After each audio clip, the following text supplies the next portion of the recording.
Today, it's all about this concept of cosmic builders. Yeah, and it's a concept that digs deep into how existence might actually work. Hmm. How you get from, like, pure potential Well, well, this, to what? reality. Exactly. So it makes total sense you'd be curious, wanting to grasp it Mm. without wading through super dense texts.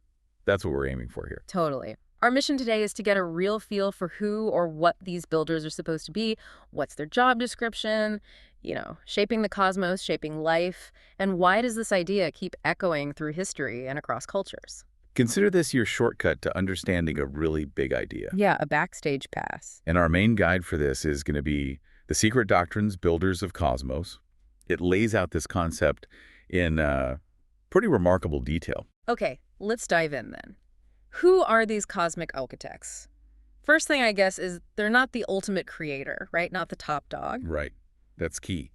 They're described as the first constructive forces, the architects. Their job is to fashion cosmos out of chaos. So less like an artist starting with a blank canvas. And more like, yeah, a construction crew working with raw materials and, importantly, a plan that already exists. A plan they didn't make themselves. Exactly. Their purpose is to fashion the systems in the cosmos, but according to a pre-existing divine thought. They're executing a blueprint, essentially. Okay, so they're the bridge between the idea and the thing itself. Precisely. How does that absolute unchanging potential actually become a dynamic universe?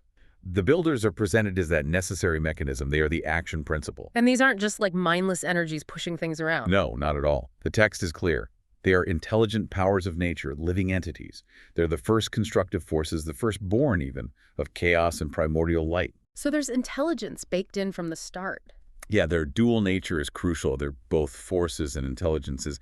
It suggests energy at this level isn't just random, it's purposeful. They embody that divine thought turning into formative energy. Like the orchestra playing the score. That's a great way to put it. They bring the music, the divine thought, into audible, manifested reality. And what's fascinating is this isn't just one tradition's idea, is it? It seems to pop up everywhere. It really does. The text draws parallels that are quite striking, suggesting maybe a shared intuition about how creation works. Okay, let's look east first. We've got the Dhyan Chohans. What's the story there? So Dhyan Chohans is the occult term for these guiding higher intelligences. But it's not one single mind. It's a collective aggregate of divine intelligence. Ah, so a team again, not a solo act. That's a recurring theme, yeah. Often it's a collective responsible for the actual building work, not the initial concept. And then the Manus, similar vibe. Very similar.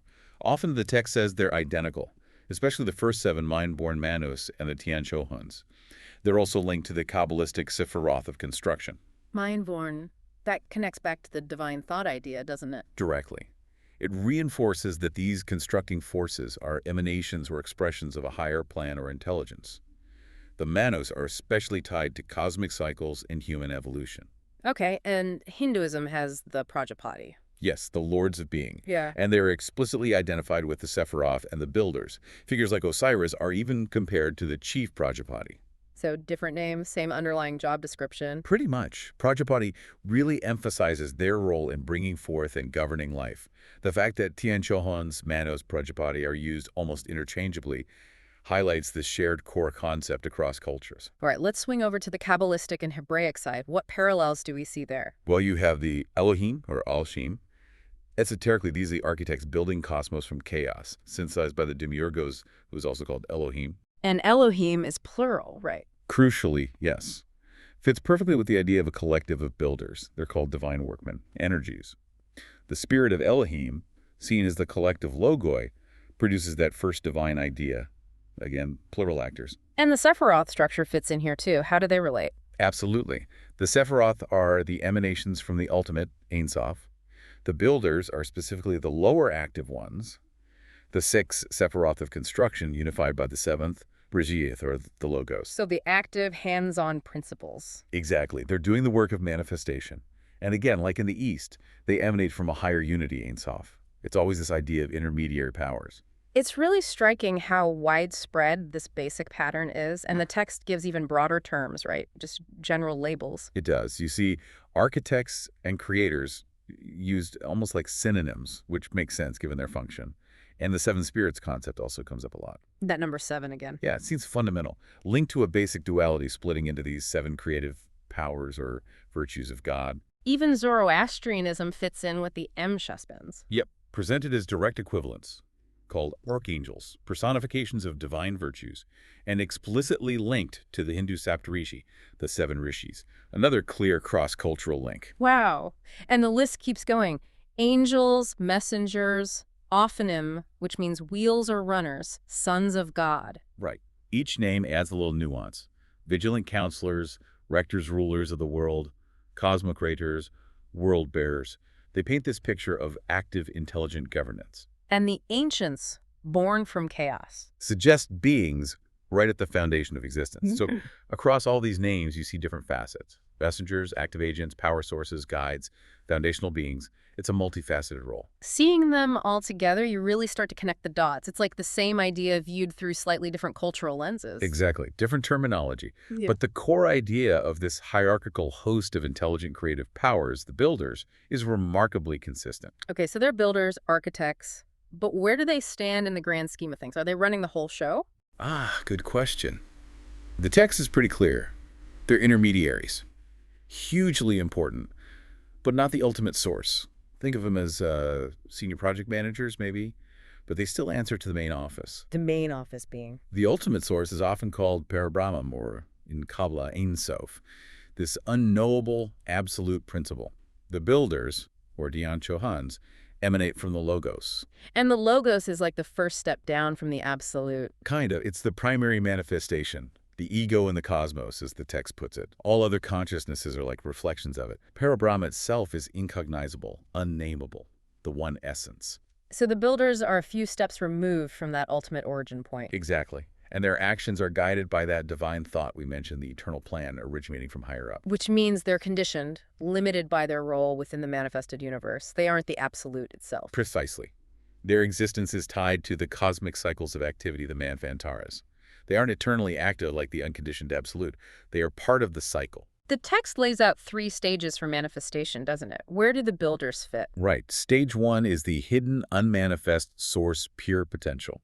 Stage 2 is the first flicker, the ray or logos, emerging into cosmic matter. This forms an initial duality, like Adam, Cadmon, Sapphira, or Brahmavach. And stage 3? That's where the builders come in. That initial dual force differentiates into the 7 forces, the creative powers, our builders operating within the Logos.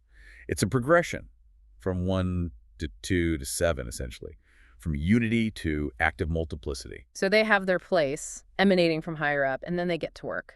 What exactly is the work? What's their primary mandate? Their main job, the big one, is transmuting that divine ideation into cosmic reality. Simple phrase, huge task. Fashion cosmos out of chaos. Using the blueprint, the divine ideation, to build the structure. Exactly. And chaos here isn't just nothingness. Think of it more like primordial soup. Yeah. All the ingredients are there, but undifferentiated. So the builders are the chefs who separate the ingredients and make the actual meal. That works. They bring order, structure, distinction to that formless potential, always guided by the divine thought. The higher builders, the logoi, are said to copy the archetypal forms from the ideal world. What are they building with? What are the raw materials? Primordial substance, called mula prakriti, akasa, or the highest form of ether. Even the ether discussed in science is seen as a sort of cruder version of the stuff they work with. So they bridge spirit, the idea, and matter, the substance. Precisely. They objectivize the divine ideas. They make them real, manifest. And are they involved in creating the basic elements too? Fire, air, water, earth? Oh, yes. The text talks about a triple unit, chaos, theos, cosmos, producing the primary elements. Since the builders shape cosmos from chaos, they're implicitly the ones doing that differentiation. And one of the 7 creations is specifically about elements, right? Right. The second one, Buddha Sarga, is the elemental creation. The first real sorting out of the universal substance, like separating the basic components from that primordial soup. And these elements aren't just dead matter in this view. Definitely not. They're linked to the builders. They have spiritual qualities. They embody both good and evil, force or spirit, and matter. The ancients apparently saw this spiritual dimension in nature's forces. So the whole material world is kind of imbued with the builder's essence. And they don't just stop at elements. They build the different levels of reality too, the planes. Yes, multiple planes of consciousness and substance. Cosmic energy, called Fohad, gets differentiated across 7 planes, guided by cosmic ideation. This creates the 7 protiles, the sort of foundational stuff for each plane. And the guidance implies the builders are overseeing this. Strongly implies it. The Dhyan Chohans, as that collective intelligence, are directing Fohad. And those Kabbalistic Sephiroth of construction are seen as the very basis, the upadi, for the objective universe and the spiritual physical spheres of the different planes. Wow. So it's a really intricate, multidimensional construction project they're managing. Absolutely. Orchestrated by these intelligent architects, the builders at every level. Okay, so they build the universe, the planes, the elements. But it doesn't stop there, does it? They're involved in creating life itself, even us. Yes. Their influence extends all the way down to, well, to us and everything else living.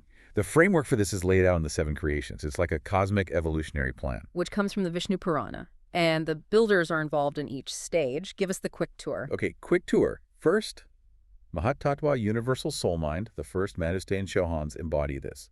Second, Buddha Sarga Elemental Creation, forming the building blocks. Third, Indriya Sarga Organic Evolution, senses, consciousness developing from divine prototypes. Okay, makes sense. Fourth, Mukhya Sarga, the vegetable kingdom, emerges. Fifth, Tiryak Rota Sarga, the animal kingdom, basic consciousness awakening. Sixth, Urdhva Rota Sarga, the more ethereal, divine prototypes of the first humans. Archetypes. Right.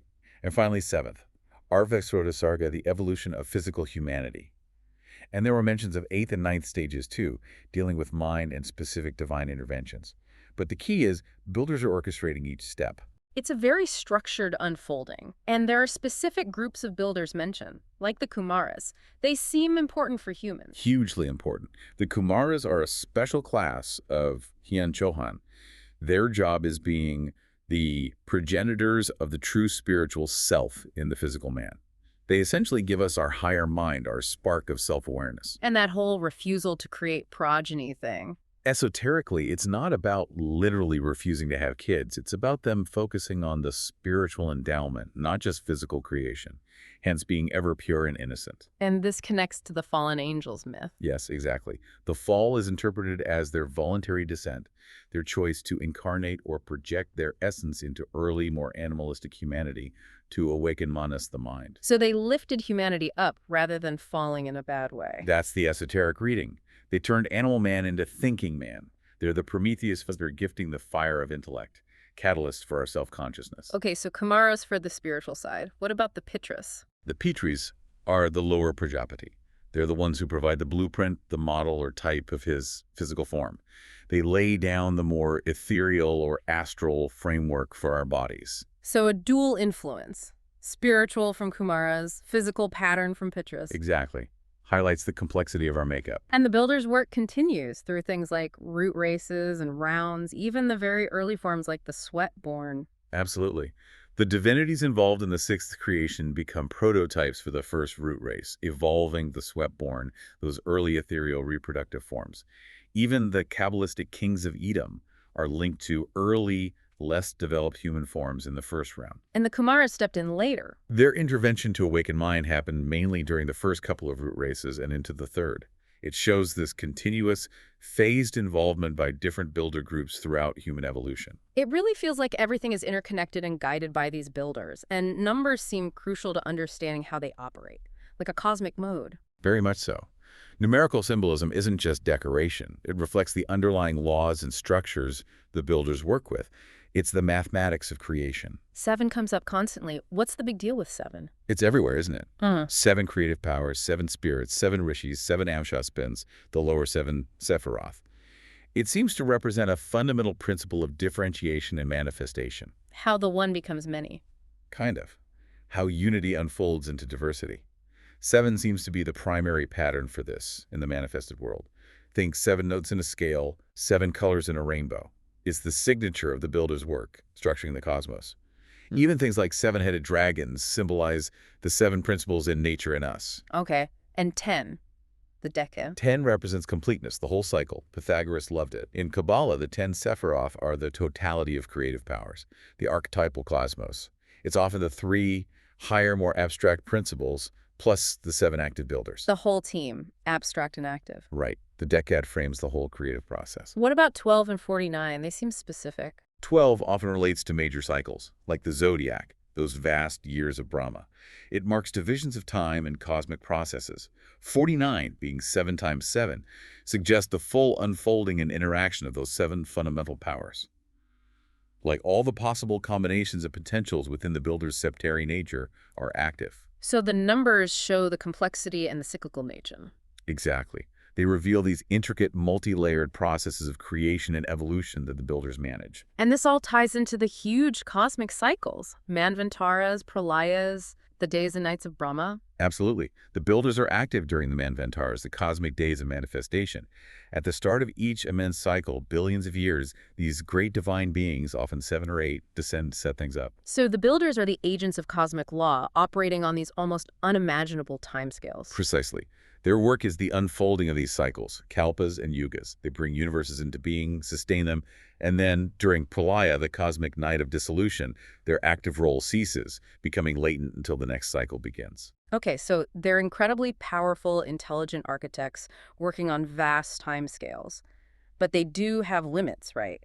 Compared to the absolute source. That's a crucial point. Yeah. They are intelligent powers, living entities, but their intelligence operates within the framework of the divine plan. They implement it, they don't originate it from scratch. They're following the ultimate blueprint. Right. Even the Logos, the chief builder, can only perceive the absolute, Parabrahman, through the veil of primordial matter, Mula Prakriti. The absolute itself is beyond their direct knowing. And the absolute self is described as inactive, in a way. In its absoluteness, yes. Ugh. It cannot will, think, nor act like a person does. The act of building inherently means stepping away from that absolute, unconditioned state. It requires limitation, definition. So their very existence as builders implies a limitation compared to the unlimited source. Exactly. And their activity is tied to the cycles. They aren't eternally active. They become latent during pralaya. Even the gods themselves die and disappear during the great pralaya, meaning their manifested roles cease. So how do they stack up?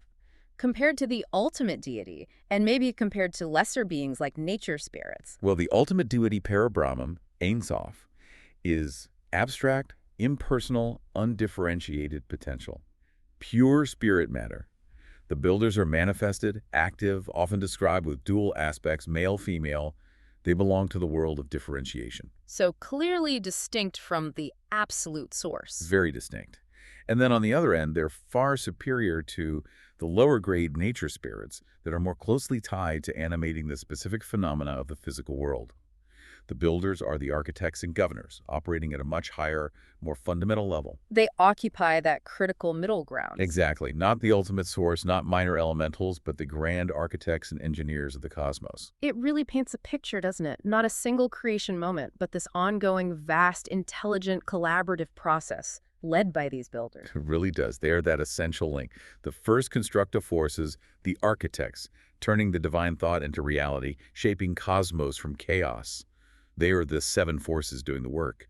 The necessary agents to bridge that gap between the unmanifest and the manifest? Precisely. They embody the laws and processes of creation.